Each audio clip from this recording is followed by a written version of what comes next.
إن الحمد لله نحمده ونستعينه ونستغفره ونعوذ بالله من شرور أنفسنا ومن سيئات أعمالنا من يهده الله فلا مضل له ومن يضلل فلا هادي له وأشهد أن لا إله إلا الله وحده لا شريك له وأشهد أن محمدا عبده ورسوله أما بعد.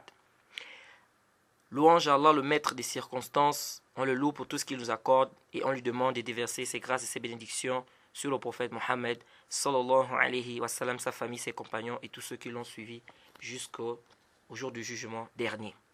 Alors nous revenons dans le cadre de notre mise en garde contre le frère Ben Halima et là nous sommes dans la deuxième partie. Alors nous nous sommes arrêtés sur les déviations de ce nommé Ben Halima. Et parmi les déviations, on avait cité ici ces déviations au niveau de quoi? De l'interprétation des rêves. Alors, ce Ben Halima, il prétend que si quelqu'un voit des serpents en rêve, cela prouve qu'il a été ensorcelé. Il vous dit, je dis bien tout ce que je vous dis là sur Ben Halima, vous pouvez le trouver sur le net, dans ses audios. Vous frappez sur le net, vous allez trouver ces audios propres où il explique toutes ces choses-là que je suis en train de vous dire. Je n'invente rien du tout. Et vous allez voir qu'il a nommé les 3 niveaux. Vous allez voir des titres, par exemple, il y a les 3 niveaux, les méthodes de Ruqya, etc. Vous trouvez ça sur le net. Vous pouvez très bien vérifier ce que je suis en train de dire. Il dit ceci, dans ses audios. Il dit, si on fait des sacrifices contre vous, vous allez rêver des bœufs, ou bien des vaches, ou d'autres bêtes des sacrifices. Il dit, si on vous attache dans la sorcellerie, vous allez rêver qu'on vous poursuit.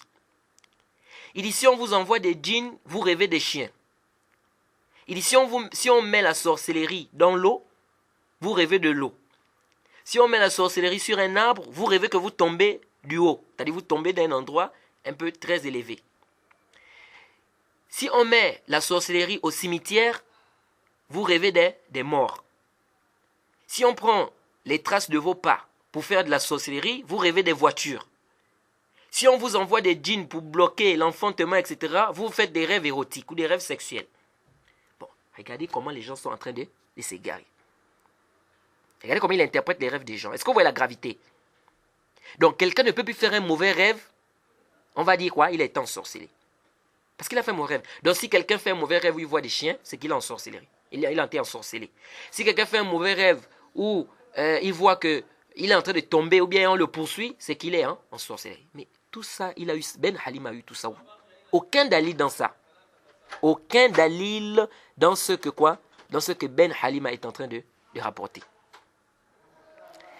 Et j'aimerais vous dire quelque chose qui est très important ici concernant l'interprétation des rêves. Et ça, c'est important parce que ça va beaucoup vous aider à voir déjà les déviations de ce frère-là, Ben Halima. Tous les livres que vous voyez, où on vous parle des interprétations des rêves, on ne peut pas affirmer avec exactitude, avec certitude que c'est ça l'interprétation du rêve. Ce n'est pas le wahi, ce n'est pas une révélation à tel point que on va dire que non, ça vient du ciel, tout ce que tu dis là, c'est vrai. C'est un ijtihad. C'est pourquoi c'est venu dans le Sahih al-Bukhari. Vous savez, Abu Bakr Siddiq, il a interprété le rêve de quelqu'un. Et le prophète lui a dit, Asabta fi ba'd wa akhta'ta fi ba'd. C'est-à-dire, il y a certaines choses que tu as dit qui étaient correctes, il y a d'autres où tu as fait des erreurs. Ça, c'est qui? Ça, c'est Abu Bakr Siddiq, le meilleur des compagnons. Il a interprété le rêve, mais il s'est trompé. Maintenant, que dire d'un Ben Halima? Que dire d'un Ben Halima? Sincèrement, les frères, ne perdez pas votre temps avec quelqu'un de ce genre. Ne prenez pas votre temps avec quelqu'un de ce genre. Parce que toi, tu viens affirmer, tu dis si quelqu'un voit ça, ça veut dire que la sorcellerie, c'est ça. Si quelqu'un voit ça, ça veut dire que qui t'a dit ça? Tu as vu ça dans quel kitab, dans quel livre? Et pour la petite histoire, je profite à rappeler aux frères. Le livre qu'on dit le Tafsir al-Ahlam, c'est-à-dire l'interprétation des rêves, le livre qu'on a attribué à Mohammed ibn Sirin, c'est pas Mohammed ibn Sirin qui a écrit ce livre-là. La personne qui a écrit ce livre-là s'appelle Abu Sa'd al-Wa'iz Abdul Malik ibn Abi Osman al-Kharqoshi. C'est lui qui a écrit le livre. Mohammed ibn Sirin n'a jamais écrit un livre qu'on appelait Tafsir al-Ahlam. Et je vous mets en garde contre ce livre parce que il y a des histoires graves dans ce livre-là. Beaucoup des histoires ne sont pas fondées dans ce livre, des histoires d'Aïfa, des histoires qui n'ont pas de as, pas de isnad.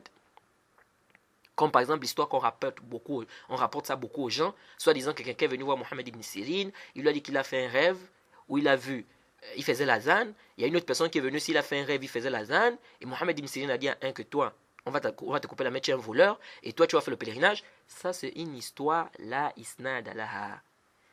Comme on dit, shibhu rih. C'est-à-dire que ça n'a pas de chaîne de transmission. Et là-dedans, vous allez trouver qu'il y a même des histoires qui sont munkara, c'est-à-dire que des histoires même qui ont des mauvais sens. Comme lesquelles, parmi lesquelles, par exemple, on va te dire qu'il y a quelqu'un qui est venu un jour, il a demandé à Allah subhanahu wa ta'ala, il a fait un dua pour Adam alayhi salam. Et Allah a dit à Adam que j'étais pardonné à cause de l'invocation de ce vieux-là ou de cette personne. Regardez un peu ça. Les histoires comme ça qui sont dans ce livre, Tafsir Ahlam. Est-ce que c'est maintenant les gens qui intercèdent pour les prophètes, c'est plus les prophètes qui intercèdent pour les gens, c'est maintenant les gens qui intercèdent pour les prophètes. Vous voyez? Donc faites attention avec l'histoire de quoi? De l'interprétation des rêves. Les livres que vous voyez par-ci et par-là, vous prenez, oh non, si tu vois le chien, ça veut dire que c'est ça, et parfois ça cause même des problèmes dans les familles. Vous voyez? Et aussi, c'est comme me disait un jour un frère, il dit, si quelqu'un il voit qu'il est en train de pleurer en rêve, ça veut dire qu'il aurait un malheur. Écoutez, hein? Il dit si quelqu'un voit qu'il est en train de pleurer dans un rêve, ça veut dire qu'il aurait un malheur. Pourquoi? Parce qu'il dit les pleurs c'est un mauvais signe en fait. Quand quelqu'un pleure, c'est un mauvais signe. J'ai dit non, c'est faux. Quelqu'un peut pleurer de joie. Vous connaissez tous l'histoire d'Abu Bakr. Je pense qu'il est venu dans le Sahih al-Bukhari. Lorsque le prophète a fait l'émigration, l'hégire, la hijra, Abu Bakr Siddiq, quand le prophète lui a dit que c'est lui qui va l'accompagner, Abu Bakr Siddiq a pleuré. Il a pleuré. Il a pleuré de quoi? De joie. Donc, pleurer n'est pas forcément un signe de quoi? De malheur. Donc, pourquoi si quelqu'un pleure en rêve, tu vas forcément dire que non, parce qu'il a pleuré, donc ça veut dire qu'il y aura un malheur. Vous voyez? Donc, c'est toutes des interprétations des rêves. On doit faire très, très attention. Et aussi, je voudrais rappeler aussi un autre point qui est important, qui fait partie également des déviations de Ben Halim. Il dit que le mauvais œil doit se soigner de la même manière qu'il a expliqué précédemment, comme la magie et la possession, etc. Le mauvais œil, le ayn, donc ça doit se soigner comme il a expliqué, c'est-à-dire que tu vas prendre de l'eau, tu vas lire le Coran à l'intérieur, ensuite tu vas prendre de l'huile, tu vas frotter, etc., etc. Il dit même dans ces audios même que tu prends de l'eau là, tu verses ça dans la maison, tu verses ça au niveau des fenêtres, tu asperges la maison avec. On ne sait pas où il est parti chercher toutes ces choses-là. Mais moi je voudrais dire ceci. Le prophète nous a enseigné comment il faut soigner le ayn, le mauvais œil. Il nous a montré. Toi, tu amènes une façon, tu n'expliques même pas aux gens ce que le prophète Mohammed a dit de faire concernant le mauvais œil. Le prophète nous dit quelqu'un qui est victime d'un mauvais œil. Le prophète dit quoi? Il dit que la personne qui a eu à faire le mauvais œil à cette personne, il doit se laver ou faire les ablutions. Et lui, il va prendre cette eau-là et faire quoi? Et se laver avec. C'est bien dans Abi Daoud et bien d'autres hadiths authentiques. Mais toi, tu demandes aux gens de lire dans de l'eau, de prendre de l'eau, de verser ça au corps, de verser dans la maison. Tout ceci, on ne sait pas où tu es parti chercher cela. Et parmi les déviations également, que Ben Halim a l'habitude, bien parmi ces déviations, il fait quoi? Il fait la ruqya avec des versets spécifiques. Bien. Il fait la ruqya ici avec des versets spécifiques et il dit que tel verset c'est pour telle maladie. Il dit tel verset c'est pour tel. Il dit qu'il a répertorié 45 versets pour 45 maladies. Donc, après la mort du prophète Mohammed, des compagnons, des tabi'in, ceux qui sont venus après, lui il a découvert des versets, donc 45 versets qui soignent 45 maladies. Et il prétend que ces versets-là sont plus efficaces que d'autres. Nous allons poser la question. Il dit par exemple, donner des exemples avant d'arriver là-bas. Il dit, avant de dormir par exemple, tu vas lire les 3 couls, tu vas lire Ayat al-Kursi, et il dit à la fin, n'oublie pas de lire la sourate Baqara au verset 148. Il dit, n'oublie pas de lire ce verset-là à la fin. Surat Baqarah, verset 148. Qui l'a précédé dans ça? Est-ce que le prophète Mohammed, sallallahu alayhi wa sallam, quand il a montré le dua qu'on doit faire avant de dormir, il a dit, est-ce que le prophète a dit qu'à la fin, n'oubliez pas de lire la Surat Baqarah, verset 148? Ce verset-là, le prophète l'a dit dans un hadith. Maintenant, toi, tu viens spécifier aux gens, tu dis aux gens, avant de dormir, n'oublie pas de lire la Surat Baqarah, verset 148. Tu as eu ça dans quel hadith authentique? Dans lequel? Tu as vu ça où? Qui t'a précédé dans ça? Donc le prophète a oublié de nous dire qu'il y a un autre verset là, qui est dans la Sourate Baqarah, verset 148, que vous deviez lire en fait, qui est bien pour vous. Le prophète a oublié de nous dire ça. C'est toi maintenant, après 14 siècles, tu viens, tu dis non, il ne faut pas oublier de lire ce verset là avant de dormir. Subhanallah. Ça c'est étonnant ça. Et qui te dit, la question qu'on se pose ici, qui t'a dit que ce verset là est plus efficace que celui-là? On se pose la question. Qui t'a dit que ce verset-là, il est plus efficace que l'autre? Qui te l'a dit? C'est à toi maintenant, c'est-à-dire c'est toi qui décides maintenant que ta propre tête, tu dis que non, le verset-là est plus efficace que celui-là. Le prophète Mohammed sallallahu alayhi wa sallam n'a pas fait la ruqya, il ne nous a pas montré comment il faut faire. C'est vrai, nous avons des versets qui sont venus où le prophète a fait la ruqya, par exemple. Quand le prophète avait été ensorcelé, il a lu Nas et Falaq. Ça a été prouvé. Le compagnon qui a eu la sourate Fatiha. Mais dire maintenant qu'il y a des versets spécifiques qui conviennent à certaines maladies et qui sont plus efficaces que d'autres, il faut apporter des preuves.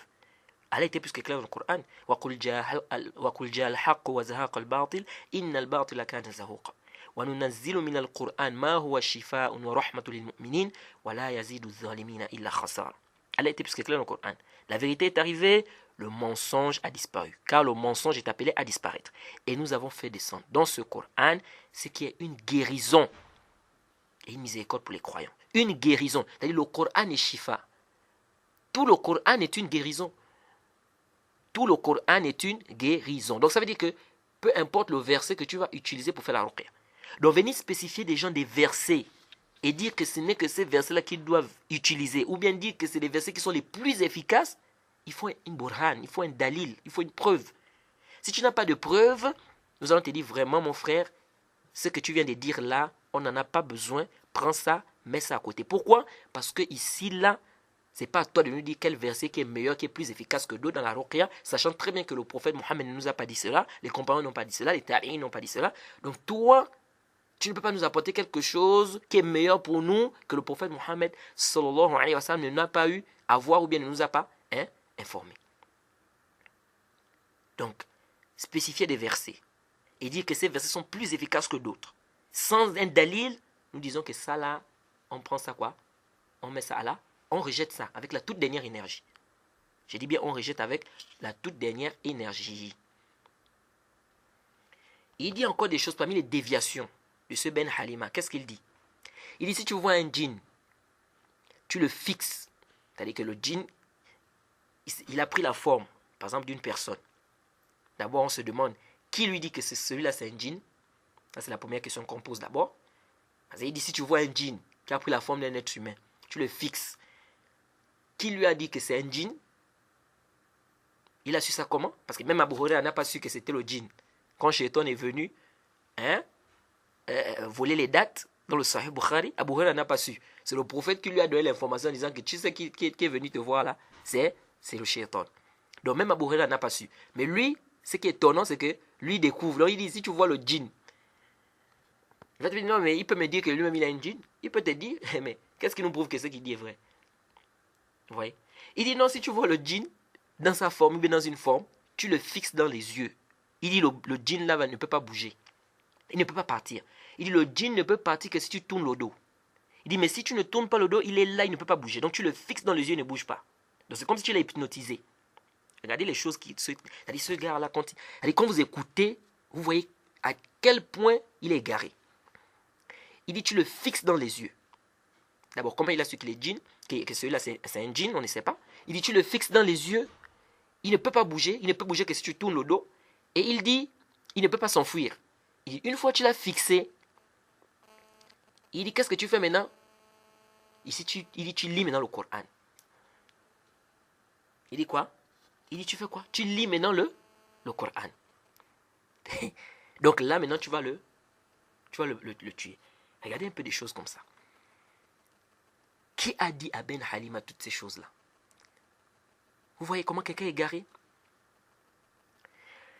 Et parmi les points aussi que nous allons traiter aussi, peut-être je veux dire l'avant-dernier point peut-être, parce que comme je vous l'ai dit, il a tellement des erreurs que je vous dis que s'il fallait les citer ici, là, on pouvait en faire peut-être même 10 audios. Et comme je vous l'ai dit, ça peut faire un livre. L'avant-dernier point ici que je vais traiter ici, qui est l'un des points aussi les plus importants aussi, c'est quoi? C'est la lecture dans de l'eau, puis de se laver avec cette eau. La lecture dans de l'eau, puis de se laver avec cette eau. Et ça, c'est une mas'ala, ou bien c'est un point qui est beaucoup répandu dans nos pays, ou dans d'autres pays. Je demande votre attention ici, parce que ce que je vais dire là, c'est très important. On nous a toujours dit que lorsqu'on veut faire la ruqya, l'exorcisme, etc., on lit dans de l'eau les versets du Coran, et puis on boit cela. Ou avec de l'huile, et puis on frotte. Ou dans l'encens. Et j'ai oublié même d'expliquer que Ben Halim, parmi les choses, n'est-ce pas, qu'il utilise dans ses soi-disant pratiques de ruqya, il dit quoi? Il parle de l'encens. Mais moi je me pose une question. C'est qui a dit à Ben Halim que l'encens, c'était parmi les choses, par exemple, qui chassaient les djinns? Qui a dit ça? Parce qu'on entend ça. On ne sait pas. C'est-à-dire, les gens ont des... Moi, je ne comprends pas les gens, quoi. Le prophète Mohammed, sallallahu alayhi wa sallam, nous a montré une voie qui est propre et claire.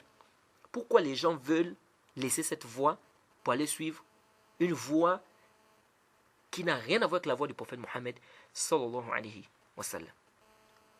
Alors, je reviens pour dire ceci, que on a souvent entendu que il faut lire dans de l'eau, après on frotte, et bien après on boit, et bien après on se lave avec.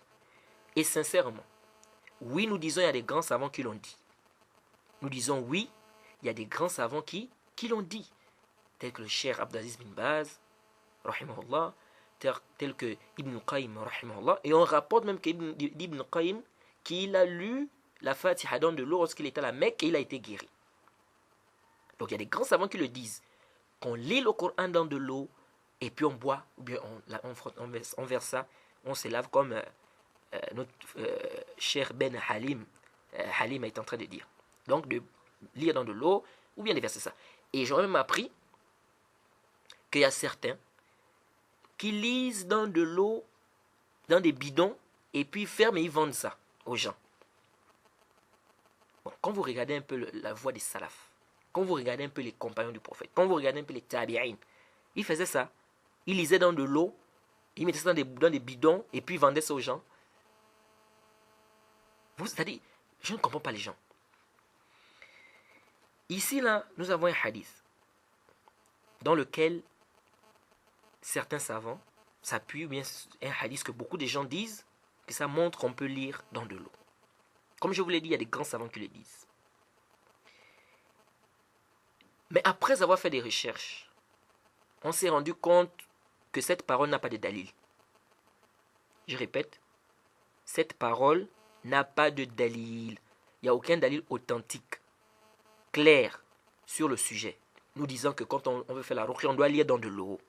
Je répète, il n'y a aucun dalil authentique. Et ne venez pas nous dire, que quelqu'un ne vienne pas nous dire, non mais il y a tel cheikh qui a dit. Là. Parce que ce qui est muqarrar inda ahli sunna wal jama'a, parmi les choses qui sont reconnues chez les gens de la sunna, c'est que le savant, il n'est pas ma'asoum. Le savant n'est pas quoi? Il n'est pas immaculé, il n'est pas infaillible. Il peut dire quelque chose qui est vrai, comme il peut se tromper. Qu'est-ce qui va nous départager? Comme dit le Cheikh Al-Albani, rahimahullah, il dit, Allah dit dans le Coran, فَإِن تَنَازَعْتُمْ فِي شَيْءٍ فَرُدُّوهُ إِلَى اللَّهِ وَالرَّسُولِ إِن كُنتُمْ تُؤْمِنُونَ بِاللَّهِ وَالْيَوْمِ الْآخِرِ. Allah était plus que clair. Il dit, si vous discutez, vous divergez sur quoi que ce soit, soit Nisa verset 59 si je ne m'abuse, si vous discutez ou vous divergez sur quoi que ce soit, revenez vers Allah et son messager si vous êtes réellement croyant. Allah nous a demandé de revenir vers qui? Il n'a pas demandé de venir vers quelqu'un. Il n'a pas demandé de revenir vers, je ne sais pas, la maison de quelqu'un ou bien la mosquée de quelqu'un. Non, il nous a demandé de revenir vers Allah et son messager. Nous avons le Coran, nous avons la Sunna, nous avons la compréhension des pieux prédécesseurs. Voilà ce qui va nous départager. Mais quant au fait de dire tel cheikh a dit ou un autre cheikh a dit, les frères, ça c'est pas un dalil.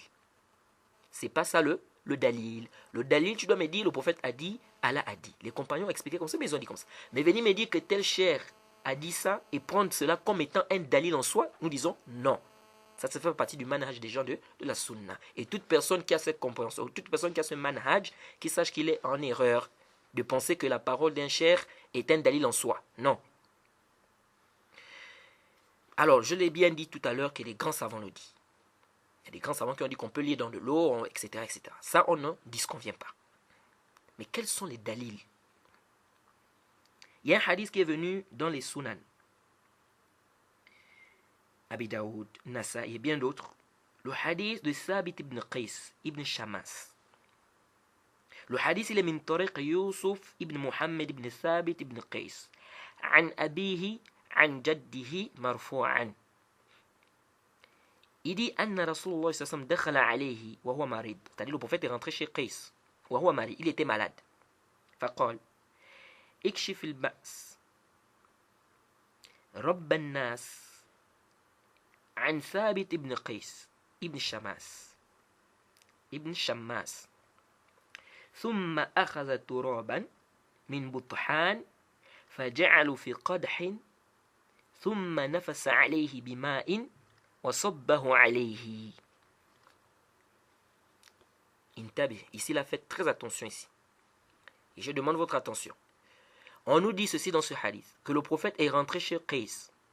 Il était malade. Le prophète a fait une invocation, disant à Allah que enlève, épargne le mal au Seigneur des hommes, etc., etc. Il dit, puis il a pris de la terre de Bouthan. Il a pris de la terre de Bouthan. Il a mis ça dans un récipient. Il dit, puis, nafasa alayhi bima. Nafasa alayhi bima. C'est-à-dire qu'il a mis de l'eau à l'intérieur. Il a postillonné.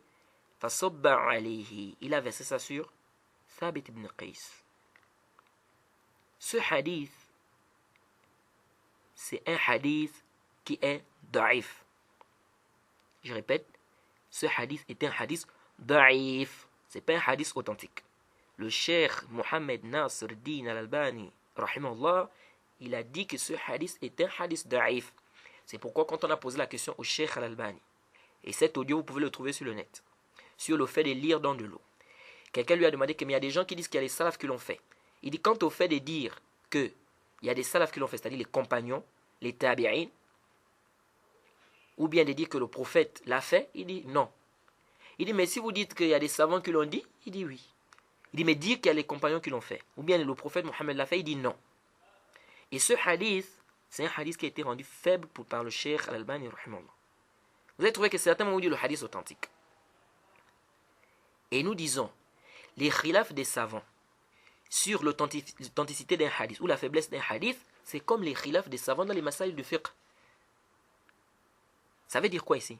Ça veut dire que c'est pas parce qu'un savant a authentifié que c'est forcément un hadith authentique. On doit regarder quoi? On doit regarder le burhan, on doit regarder le hujja. Pourquoi ce savant a dit que le hadith est authentique? Pourquoi l'autre a dit que c'est daif? Et par rapport au qawaïd des hadiths, c'est-à-dire par rapport aux règles et aux principes des hadiths, on va savoir celui qui est dans la vérité ou celui qui n'a pas eu, ou bien dont son avis n'est pas correct. Et bien évidemment, ce n'est pas donné à tout le monde, c'est quelqu'un qui a déjà un niveau, des bases, etc. Tu n'as pas le niveau de faire le tamiz, etc. Ça, c'est un autre cas là-bas. Moi, je ne parle pas de ça. Alors, ce hadith, le problème de ce hadith, c'est quoi? C'est que nous avons un rapporteur dans ce hadith qui s'appelle Yusuf ibn Muhammad. Yusuf ibn Muhammad. Rappelez-le, c'est-à-dire, il faut bien retenir ce nom-là. Yusuf ibn Muhammad, Ibn Hajar a dit dans son livre At-Taqrib, maqboul. Il est maqboul. Maqboul, vous allez voir des gens, ils viennent, quelqu'un qui n'a pas, de principe dans le hadith, il n'a pas les règles, il ne connaît pas, il ne maîtrise même pas les istilahat de certains savants, c'est-à-dire les terminologies de certains savants. Il vient et dit, mais Al-Hafiz ibn Hajar, il a dit que le hadith, le rapporteur, il est maqboul. C'est-à-dire que ça veut dire qu'il est acceptable, donc on peut prendre le hadith, c'est authentique. On dit non, haza khata. Tu as mal compris, et ici, là, tu es en erreur. Pourquoi? Parce que Al-Hafiz ibn Hajar, rahimahullah, lorsqu'il dit maqboul, lorsqu'il dit sur un rapporteur qu'il est maqboul, ça veut dire quoi? Inda al-mutaba'a. Ça veut dire que si on voit ce rapporteur dans un hadith, il est faible. Mais on ne va accepter son hadith que lorsqu'il est quoi? Il y a un mutaba'a. C'est-à-dire qu'il y a un autre rapporteur qui vient, qui l'a suivi dans ça. Il y a un autre rapporteur qui est venu et qui l'a suivi dans ça. Là, on parle de quoi? De mutaba'a. Bien évidemment, ce n'est pas ici un cours sur le mustalah al-hadith. C'est quoi le mutaba'a, c'est quoi, etc. Non. Mais ici, je vais juste vous faire comprendre quelque chose qui est important. C'est qu'Al-Hafiz ibn Hajar, si vous voyez, il dit sur un hadith qu'il est maqboul, sachez que c'est Inda al-mutaba'a. Lui-même, il a dit très bien au début de son livre. Donc, ça veut dire quoi? Ça veut dire qu'à la base, le hadith est faible. Pour qu'il soit authentique, il faut le mutaba'a. Il faut un autre rapporteur qui vient rapporter la même chose que lui. Et ici, ce n'est pas le cas de ce hadith. Ce n'est pas le cas de ce hadith. Certains ont voulu renforcer ce hadith. Vous allez voir qu'il y a certains savants qui ont voulu renforcer ce hadith en disant qu'il se renforce avec d'autres hadiths. Parmi les hadiths qu'ils ont apportés pour venir renforcer ce hadith, c'est un hadith qui a été authentifié par le cheikh Al-Albani, rahimahullah. Ce hadith, si je ne m'abuse, il est dans le Tabarani. Ce hadith est dans quoi? Est dans le Tabarani. Et dans ce hadith, on nous fait comprendre dans ce hadith que le prophète Mohammed sallallahu alayhi wa sallam avait été mordu par un scorpion. Et il a pris du sel avec de l'eau. Il a mis ça à l'endroit où il y avait la plaie et il a lu. Cher frère, il y a un frère qui est venu une fois. Il est venu me voir, un frère d'une mosquée. Il m'a dit, mais toi tu as dit qu'il n'y a pas des hadiths authentiques qui sont venus montrer que le prophète a lu dans de l'eau. Mais j'ai vu un hadith que le Cheikh Al-Albani a authentifié. Et dans ce hadith, le prophète a lu dans de l'eau. Je lui ai dit, il n'y a aucun hadith où le prophète a lu dans de l'eau. Il dit, mais je te dis que j'ai vu le hadith où le prophète a lu dans de l'eau. Je lui ai dit que va bien regarder le hadith, tu ne trouveras pas que le prophète a lu dans de l'eau. Il m'a dit, mais je te dis que le hadith est authentique. J'ai dit, va regarder seulement le hadith. Et c'est après que le frère est venu, il m'a dit, ah oui, tu avais raison. Il n'est nullement cité là-bas que le prophète a lu dans de l'eau. Et c'est ça, et c'est là où beaucoup de gens s'embrouillent. Parce que dès qu'ils voient maintenant le hadith l'eau, et ils voient Ruqya, c'est fini. Non, lisez très bien le hadith. Il n'est nullement cité dans ce hadith où le prophète avait été mordu par un scorpion qu'il a lu dans de l'eau. On te dit qu'il a pris le sel avec de l'huile à mélanger, il a mis ça sur la plaie et il a lu. Où est-ce qu'il a lu dans de l'eau ici? C'est pas cité. Et par conséquent, si là-bas le prophète n'a pas lu dans de l'eau, ce hadith ne peut pas venir renforcer le hadith de qui? De Sabit ibn Qais. Puisque parmi les qawaid, parmi les règles dans le taqwiya du hadith, il faut qu'il y ait un muwafaqa bayna ash-shahid wal mashhoud. C'est-à-dire, le hadith qui va venir témoigner ou qui va venir renforcer, il doit avoir un muwafaqa, c'est-à-dire, ça doit aller dans le même sens. Là-bas, il n'a pas lu dans de l'eau. Là-bas, on dit qu'il a lu dans de l'eau. Donc, ça ne peut pas venir renforcer, puisque ce n'est pas le même qadr, ce n'est pas le même sujet. Il faut que là-bas, on nous dise aussi qu'il a lu dans de l'eau. Et là-bas aussi, dans de l'eau, là où ça peut se renforcer. Et là aussi, beaucoup de gens, peut-être, ignorent, beaucoup de gens ignorent certaines choses ici. Sur ce point-là, du hadith de lire dans de l'eau, regardez le hadith de Thabit ibn Qais, qu'on a cité, le premier hadith. Les frères, lisez bien le hadith. Vous ne voyez nulle part, c'est-à-dire, ça c'est si on accepte même que le hadith est authentique. Parce qu'on a dit que c'est un hadith da'if. Pourquoi? Parce qu'il y a un rapporteur à l'intérieur qui est majhoul. Yusuf ibn Muhammad, il est inconnu, on ne le connaît pas. Et donc, il ne peut être authentique que s'il y a un autre rapporteur qui vient renforcer ce qu'il a eu à dire. Donc, un rapporteur qui est majhoul, il est majhoul hal, comme dit le Cheikh Al-Albani, et quelqu'un qui est majhoul, c'est-à-dire qu'on ne connaît pas sa situation, le hadith c'est quoi? Et daif. Un majhoul hal, c'est un rapporteur dont une personne a rapporté de lui et il n'y a pas de tawsir. Et deux personnes plutôt ont rapporté de lui et il n'a pas de tawsir. C'est-à-dire, il n'y a pas un rapporteur il n'y a pas un savant qui a fait ses éloges. Donc lui, il est quoi? Majhoul al-hal. C'est-à-dire, on ne connaît pas sa situation. Et donc, quand on ne connaît pas la situation de quelqu'un, on ne sait pas si c'est un menteur ou si c'est pas un menteur, s'il a des problèmes de mémoire, il n'a pas de problèmes de mémoire, on ne sait pas.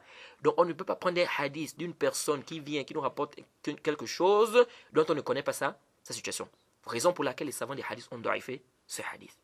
Maintenant, je reviens pour dire, même ce hadith-là, qu'on a dit tout à l'heure qu'il est daïf, le premier hadith, quand vous revenez dans le matin du hadith, lisez le matin du hadith, les frères, vous ne voyez pas là où il est dit que le prophète a lu dans de l'eau. C'est-à-dire, même le hadith là, qu'on a dit que c'est daïf, même si on accepte qu'il est authentique, alors on descend, on dit que le hadith est authentique. Mais regardez le hadith, le matin du hadith. Où est-ce qu'il est cité que le prophète a lu filma? C'est cité où dans le hadith? Oui. Donc en réalité, il n'y a pas un hadith authentique qui vient nous dire que le prophète Mohammed sallallahu alayhi wa sallam a lu dans de l'eau, ni les compagnons. Et ce qu'on rapporte aussi d'Aïcha, soit disant qu'Aïcha avait permis qu'on peut lire dans de l'eau, etc. Dans le Musnad d'Ibn Abi Shayba, Ibn Hajar aussi a dit que quoi? C'est daïf. Donc on n'a pas un hadith authentique du prophète ou des compagnons qui nous dit qu'on doit lire dans de l'eau. Et pourquoi vous voulez forcément lire dans de l'eau? Nous avons des hadiths dans le Bukhari et Muslim où le prophète a fait la ruqya. Il a lu directement sur lui. Il y a des hadiths où le prophète a montré comment il faut faire la ruqya. Tu mets la main où tu as mal, tu lis. Pourquoi vous voulez forcément lire dans de l'eau? Pourquoi? Ou dans de l'huile? Ou prendre de l'eau, verser ça dans toute la maison, asperger. Pourquoi vous voulez forcément ça? Vous voyez? Donc il n'y a pas de hadiths. Et il y a d'autres qui vont te dire, non, ici on est en train de parler d'un domaine médical. Non. Quand tu prends déjà le Coran, tu lis déjà le Coran, ici tu rentres dans l'adoration ici. Ici tu rentres dans l'adoration. Parce qu'il y a des gens, c'est ça, ils veulent embrouiller les gens avec. Comme Ben Halim a dit, non, ici on est en train de parler d'un domaine médical. Non, Yahri. Ici tu prends déjà le Coran, ici c'est une adoration ici. C'est une adoration. Et comme vous le savez, l'adoration, elle est tawqifiyya. Le prophète Mohammed, sallallahu alayhi wa sallam, il a été ensorcelé, il a fait la ruqya. Le prophète a montré comment il faut faire la ruqya dans des hadiths clairs, propres. Pourquoi le prophète n'a pas orienté ses compagnons? Pourquoi le prophète lui-même n'a pas fait ça? Vous voyez? Donc les frères, comme je vous l'ai dit, c'est vrai qu'il y a des savants qui l'ont dit, mais comme on dit toujours, et ça c'est une règle, kullu yu'khaz min qawlihi wa yurad. Comme l'a dit l'imam Malik. Ça c'est un principe qui est chez les gens de la sunna. Toute personne on peut prendre de lui comme on peut rejeter, sauf le prophète Mohammed sallallahu alayhi wa sallam. C'est-à-dire ta parole, elle peut être prise en considération, comme elle peut ne pas être prise en considération. Mais la parole du prophète, on doit faire quoi? On doit faire le taslim, on doit prendre la parole du prophète. Donc, c'est vrai, il y a des savants qui l'ont dit, mais il n'y a pas de dalil authentique. C'est pourquoi le Cheikh Al-Albani, rahimahullah, il dit qu'on ne doit pas lire dans de l'eau parce qu'il n'y a aucun dalil qui vient nous prouver que nous devons lire dans de l'eau. Aucun dalil authentique qui vient prouver qu'on doit lire dans de l'eau. Donc, ce que Ben Halim a fait au pays, dire aux frères de lire dans de l'eau, dans des bidons, ou je ne sais pas dans quoi, de se laver avec, de verser dans la maison, de cosses comme ça, frotter au corps de l'huile, tout ceci, les compagnons n'ont pas fait cela, le prophète n'a pas fait cela. Le prophète nous a montré, nous a tracé une voie propre et claire, les frères. Il nous a montré comment il faut faire la ruqya. Le prophète pouvait très bien dire aux compagnons que prenez l'eau, lisez dans de l'eau, et puis versez ça dans les maisons, frottez ça au corps, lavez-vous avec. Le prophète pouvait très bien le dire. Il ne l'a pas fait. Le prophète a fait quoi? Il a lu directement sur le corps. Et puis vous voyez qu'il y a des gens aujourd'hui, ils vont venir te dire, mais oh, donc c'est comme ça la ruqya. On lit seulement comme ça. Mais tu lis directement, qu'est-ce que tu veux? Les gens, quand on complique les choses, quand on amène des trucs, machin, etc., ils aiment ça. Mais quand on leur dit quelque chose est simple, ils disent non, là il y a un problème. Pourquoi c'est trop simple comme ça? Mais non, mais c'est comme ça que le prophète a fait. Lisez dans le Sahih Bukhari, Muslim, des hadiths clairs où le prophète a fait la ruqya directement comme ça sur lui. Des hadiths où le prophète nous a dit, tu mets la main là où tu as mal, tu lis comme ça. Donc le prophète n'a pas orienté dire à quelqu'un de prendre de l'eau, de lire à l'intérieur, ou bien de prendre de l'huile, de lire à l'intérieur, de frotter sur son corps, et puis de ne pas oublier de lire la sourate Baqarah verset 148. Le prophète n'a pas dit de faire ça. Donc les frères, comme je vous l'ai dit au début, فإن خير الهدي هدي محمد صلى الله عليه وسلم. La meilleure voie, c'est la voie du prophète. Le prophète lui-même l'a dit. فإن خير الكلام صحيح مسلم فإن خير الكلام كلام الله وخير الهدي هدي محمد صلى الله عليه وسلم. La meilleure parole, c'est la parole d'Allah. La meilleure voie, c'est la voie du prophète. Suivez la voie du prophète Mohammed sallallahu alayhi wa sallam, les frères. Écartez-vous des choses qu'on vous apporte qui n'ont pas de asl, qui n'ont pas de preuve. Et comme je vous l'ai dit tout à l'heure, que ici, là, on ne doit pas toujours dire « Oh non, mais il y a tel savant qui a dit non. » Ici, ce n'est pas ça le problème. Ici, maintenant, c'est un problème des arguments. Quels sont les arguments qu'ils ont avancés pour justifier cela? Et on regarde. Si les arguments sont convaincants, c'est solide, c'est prouvé, on prend. Si ce n'est pas convaincant, ce n'est pas solide, on laisse. Et quand on laisse, on va prendre la parole des autres savants. Vous voyez? Donc ici, il faut faire la part des choses. Ce n'est pas toute divergence, ou bien ce n'est pas tout sujet où il y a des paroles qui diffèrent, où forcément on va dire que chacun prend ce qu'il veut, ou bien chacun fait ce qu'il veut. Non, ça c'est pas un manhaj, et c'est pas le manhaj de quoi? Des gens de la sunna. Alors donc, ce qui est, après tahqiq, ce qui est prépondérant, c'est que en vérité, il n'y a pas un texte authentique qui nous dit, même si on sait que beaucoup de gens le font, c'est répandu, et même il y a des savants qui le disent, des grands savants même, mais comme nous disons, il y a aussi d'autres savants aussi, qui sont aussi des grands savants aussi, qui disent qu'on ne doit pas le faire. Pourquoi? Tout simplement parce qu'il n'y a pas de dalil. Et le haqq est avec eux parce qu'il n'y a pas de dalil. Et nous avons des hadiths propres où le prophète a fait la ruqya, donc on se limite à ce que le prophète Mohammed sallallahu alayhi wa sallam a eu à faire, sans pouvoir déborder. Et Ben Halim aussi, il parle aussi d'une question qui est importante. Et on va peut-être terminer par ce point. Il parle d'un point qui est ce qu'on appelle la technique du captage. La technique du captage. Et cette technique qu'il nomme technique du captage, c'est quoi en fait? Il dit c'est en fait, c'est-à-dire c'est retourner les armes du djinn contre lui-même. Et il explique cela clairement en disant que c'est en fait lorsqu'il fait sortir le djinn du corps de quelqu'un, qu'est-ce qu'il fait? Il ramène le djinn. Regardez, hein. Il fait sortir le djinn du corps de quelqu'un, mais qu'est-ce qu'il fait? Il ramène le djinn. Quand il ramène le djinn, il fait quoi? Il le brûle. Et on a déjà dit, on ne sait pas où est-ce que Ben Halima a vu que le djinn est quoi? Est brûlé. Ou bien que le djinn se brûle. Alors il dit que le captage, c'est une technique qui consiste à retourner l'arme des djinns contre eux. Comme dans tous les cas où les djinns nous attaquent. Donc s'il fait la ruqya, quelqu'un fait sortir le djinn, il dit, écoutez, hein, il dit qu'il va demander à Allah de faire revenir le djinn.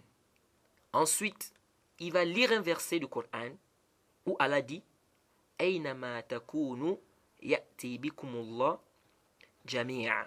Inna Allah ala kulli shay'in qadir. C'est-à-dire qu'Allah dit dans le Coran, où que vous soyez, Allah vous fera venir tous. Et Allah est parfaitement, Allah est capable de tout. Alors il dit, une fois il lit le verset là, le djinn revient. Et il dit que ça marche à tous les coups. Écoutez, hein, paraîtrait-il qu'il y a des gens qui ont attesté que ça marche toujours. C'est-à-dire, le djinn est déjà sorti, selon lui, selon sa prétention à lui. Parce que comme on a dit, qu'est-ce qui te prouve qu'il est réellement sorti? Parce que le djinn là peut être là. Il peut être là et il te manque qu'il est sorti. Alors qu'il n'est pas sorti, il est là. Donc tu ne peux rien prouver ici. Parce que c'est quoi? C'est le monde invisible. Alors il dit le djinn, quand il fait sortir le djinn part. Quand le djinn part, il demande à Allah de faire revenir le djinn. Ensuite il lit ce verset là. Là où Allah dit, où que vous soyez, Allah vous fera venir tous. Et Allah est, et Allah est parfaitement, mais il est capable de tout. Alors, il dit ça, le Mufti lui a fait une fatwa, le Mufti d'Arabie Saoudite, Al-Sheikh. Et il lui a dit qu'il n'y a pas de mal dans cette technique de captage. Nous disons d'abord de 1, Ça nécessite des preuves que le Mufti a écouté cela et lui a fait une tazkiya, c'est-à-dire il a approuvé cela. Il faut des preuves. Et a supposé que le Mufti aurait dit cela. Nous supposons. On suppose que le Mufti a eu à dire ou bien il a été d'accord de ça. C'est ça le dalil? Est-ce que c'est ça le dalil qui va venir légiférer ton acte à toi? Non. C'est pas ça le dalil. Le dalil, le mizan, le critérium indispensable, nécessaire, pouvant trancher entre le haqq et le batil, c'est quoi? C'est le Coran, la sunna, la compréhension des pieux prédécesseurs. C'est ça. Et non pas venir me dire, ou bien venir nous dire que bon, il y a tel cher qui a approuvé ça. Il peut avoir approuvé, mais c'est pas parce que c'est pas son approbation qui montre que forcément ce que tu es en train de faire, c'est quoi? C'est le haqq. Non. Maintenant, nous disons ceci. Cette pratique-là, selon laquelle, parce qu'il dit que le djinn revient toujours, et quand il revient, soit il demande au djinn de s'islamiser, ou soit il le brûle. Bon, on pose la question à Ben Halim. Le prophète Mohammed, sallallahu alayhi wa sallam, n'a-t-il pas fait sortir des djinns dans les corps des compagnons, ou dans les corps d'un compagnon? Il a fait, oui ou non? Il a fait. Le prophète Mohammed a-t-il fait revenir le djinn, et puis discuter avec lui, bon, est-ce que tu t'islamises? Il faut que tu t'islamises. S'il dit non, etc., le brûler. Le prophète a-t-il fait ça? Et qui te dit qu'il se brûle? C'est-à-dire, moi, ce que je me demande, c'est comment il peut dire que quand il lit le Coran, le djinn là se brûle. Il voit ça où? Or, c'est le monde invisible. S'il nous dit que c'est le djinn qui lui dit, on va lui dire non, mais le djinn là, il peut te mentir. Il peut te mentir. Le prophète Mohammed a fait sortir le djinn, comme le hadith que je vous ai cité, le premier hadith où le prophète a dit Ukhruji ya Abu Allah. Le prophète a demandé à celui, il a dit sors, ennemi d'Allah. Le prophète ne lui a pas demandé ou bien commencé à dialoguer avec lui. Et puis quand tu dialogues avec même ce djinn là, parce qu'on a dit au début de notre mise en garde qu'on déconseille aux gens de parler avec des djinns parce que c'est des menteurs. Et qu'est-ce qui ne te fait pas dire même que peut-être c'est un autre djinn ou il y a un autre djinn qui est à côté qui est en train de lui forcer à dire quelque chose, qui est en train de le forcer, pardon, de dire quelque chose. Est-ce que vous voyez? C'est-à-dire qu'il est possible qu'un djinn soit à côté et puis il est en train de le forcer à dire quelque chose. Vous voyez? Donc rien ici ne nous prouve que ce djinn-là se brûle réellement parce qu'on ne le voit pas. Rien ici ne nous prouve que ce djinn-là, il est en train de se brûler, comme je vous l'ai dit tout à l'heure là. Et puis, le prophète Mohammed sallallahu alayhi wa sallam n'a jamais et en aucun cas fait cela. Il n'a jamais dit que le djinn doit revenir, on doit le brûler. Et ce verset que tu apportes, que tu as spécifié, que tu dis que non, on doit lire le verset là pour que le djinn revienne, qui t'a précédé dans ça? Parmi les savants, parmi les pieux prédécesseurs, qui t'a précédé dans ça? Qui t'a précédé dans le fait de faire quoi? De dire ou de faire revenir ce djinn là? Qui t'a précédé? Vous voyez? Et vous voyez comment les gens sont en train de s'embrouiller. Il spécifie les versets, on ne sait pas où il est parti, ramasser cela. Et vous allez voir qu'il va te prendre des versets, il va te dire par exemple, si quelqu'un par exemple, il a trop de djinns, il doit dire Hayat al-Kursi 100 fois. Aïna dalil. Où est la preuve qui dit que quand quelqu'un a trop de djinns, il doit dire Hayat al-Kursi 100 fois? Tu as la preuve de ça où? Le prophète a dit ça. Le Coran est shifa, tu lis. Maintenant, spécifier un nombre, que c'est le nombre là que je dois lire, et tu n'as pas un dalil, tu t'arrêtes dans la bid'a. Parce que vous allez voir que parmi les choses qui doivent être en conformité, n'est-ce pas, avec la sunna, la quantité. Toi, tu viens spécifier 100 fois. Le dalil de ça, c'est où? Et si tu as des problèmes des yeux, il va te prendre des versets qui parlent des yeux dans le Coran. Si c'est un pacte des ancêtres qui a été fait sur toi, il dit non, on va te demander de lire Inna salati wa nusuki wa mahyaya wa mamati lillahi.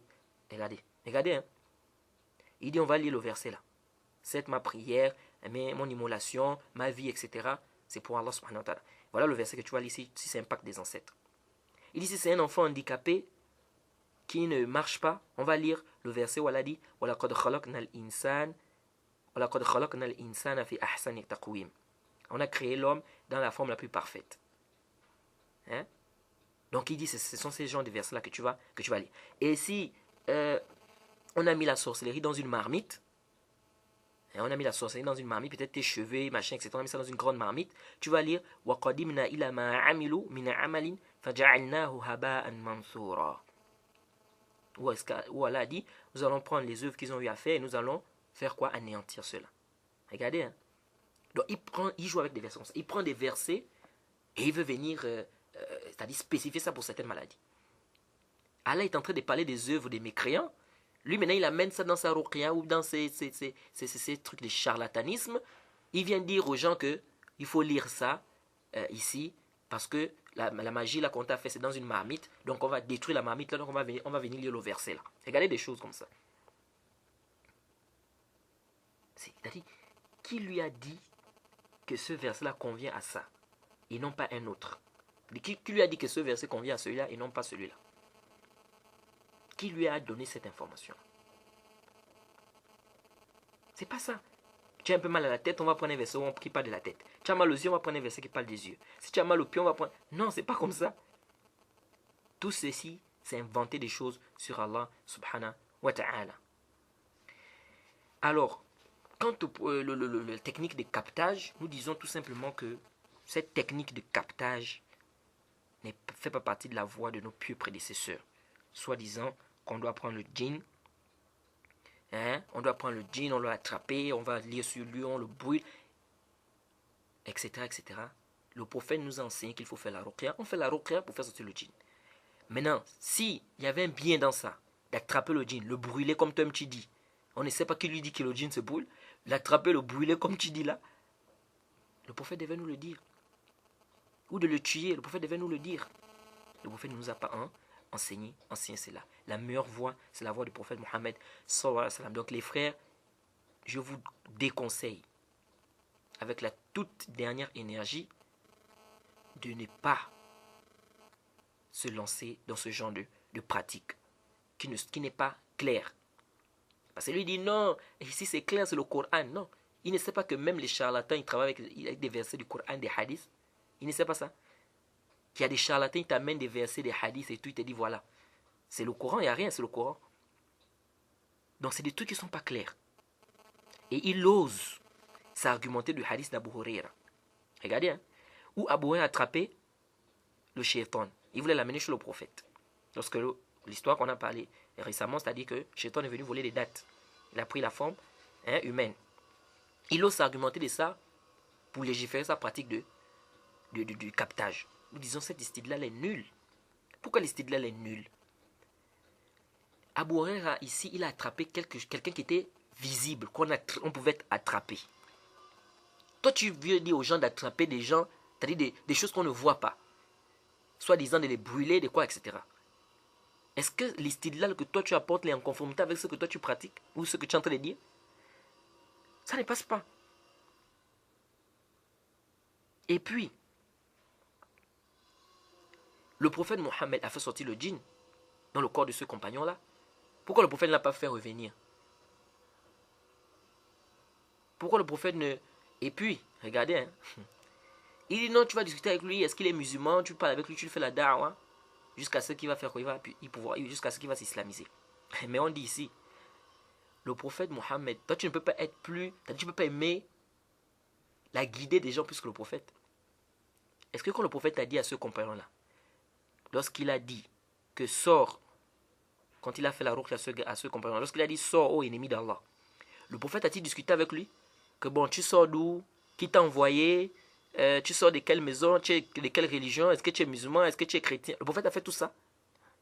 Mais pourquoi les gens veulent se lancer dans des choses où on n'a pas les dalils? Et le prophète a déjà dit que c'est un menteur, le djinn. Donc il peut très bien te mentir. Oui, c'est elle qui m'a envoyé. Ou bien c'est je suis dans tel endroit, je suis dans ce corps-là depuis 15 jours, je suis dans ce corps depuis 10 jours. 10 jours. Rien ne nous prouve de tout ça que c'est vrai. Rien. On ne peut pas baser quelque chose de sérieux sur ça. Pourquoi?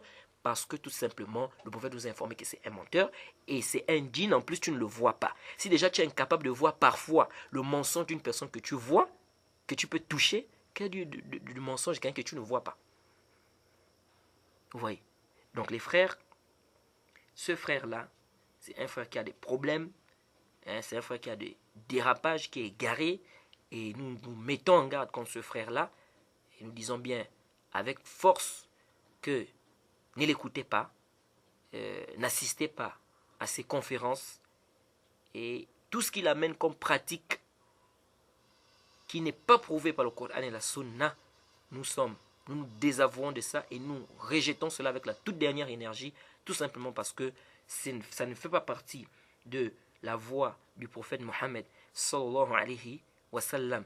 Et venir dire aux gens que non, ici nous sommes en train de parler d'un domaine médical, nous disons ça c'est batil. Pourquoi? Parce que ici tu te sers des versets du Coran, tu te sers des hadiths du prophète, et là tu rentres dans l'adoration, et par conséquent, il faut qu'on vérifie est-ce que c'est en conformité avec le shara, oui ou non. Et surtout, c'est pourquoi vous allez voir qu'il y a même des savants qui ont interdit, ou qui ont dit qu'il n'est pas permis, par exemple, de faire quoi? De faire la ruqya avec des appareils.